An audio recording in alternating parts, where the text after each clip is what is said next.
I want to talk a little bit about Flint, Michigan.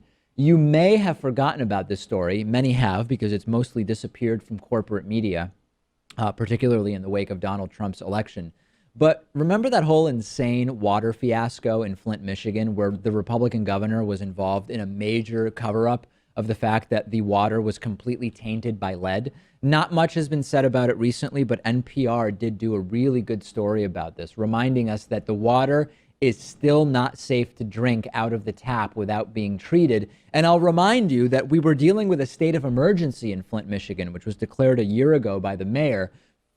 Flint's drinking water issues date all the way back to 2014, when the city decided to change their source for water to the Flint River. Tons of donations went in, tons of outrage, tons of water donations as well as money. Fewer donations now, not much attention, but still tainted water. And the Flint mayor, Karen Weaver, is frustrated, saying, quote, "We're in year 3, actually, of not being able to drink water. And that still makes no sense to me, and it shouldn't make sense to anybody else." And indeed, if you look at the tests of the water in Flint, the lead levels are declining, but you still need to be filtering water for it to be safe to drink. The state says that more than 600 pipes have been replaced, but that 30,000 suspect pipes remain. I don't know what's going to happen. Last week, Congress approved a $170 million bill in aid, but the city says that they're going to need tens of millions more than that to actually replace the lead pipes. The state has spent more than $200 million in distributing 3 million cases of bottled water and 145,000 water filters. The obvious question, so with filtration, the water is safe to drink? It appears that it is, Pat, but remember, you're not filtering shower water because those filters don't fit on, don't necessarily fit in your shower.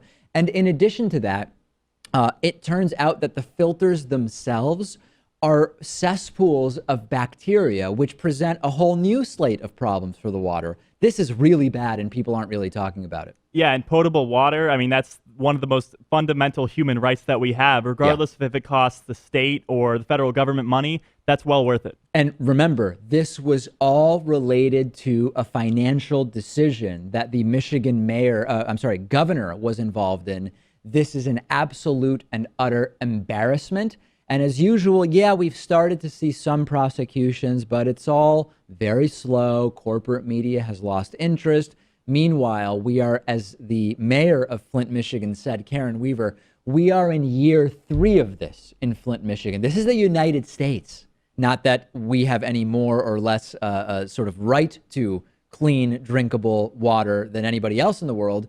But we're talking about the United States, which many people would not assume is a place where you have to worry about the water coming out of your pipes. Yeah, and this is really just an indictment on the media cycle. They have this idea that the story has been told, so therefore it's over with. No, This is still going on. Year 3 now. Countless people still affected. Send me your thoughts about this. I'm on Twitter at @DPakman. The show is on Twitter at David Pakman Show. We will take a break. What a show we have for you today.